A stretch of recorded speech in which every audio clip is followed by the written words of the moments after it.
Hi, I'm Sergio Vaz-Lopes, the Marketing Director for Hydraulics at Actuation Technologies. Today, I'll be walking you through one of our hydraulic actuators, the Pressure Guard. What you're seeing here is the Bettis Pressure Guard. This is a self-contained hydraulic emergency shutdown system. Pressure Guard systems are standalone systems and can include a number of options for tailored solutions. It typically consists of a self-contained hydraulic module, a hydraulic actuator, and application-specific shutdown trigger accessories, such as high or low pressure pilots or both, solenoid valves, and a temperature-sensing fusible plug.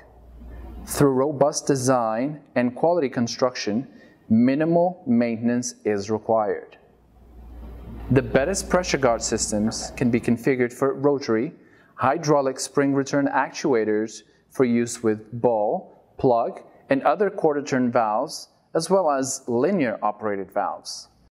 This solution was designed to provide reliable valve shutdown, often in remote locations or where no significant power sources are readily available.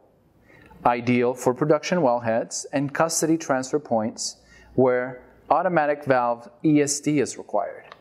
Because the Pressure Guard is manually powered, it doesn't require an external power such as compressed air, natural gas, or electricity. The Bettis Pressure Guard is a turnkey product ready for use. It improves both safety for personnel and equipment with established fail-safe ESD, OPS, or even PSD. A mechanical spring stores energy to drive the valve to failed position, and the system does not rely on tanks, nitrogen bottles, or batteries.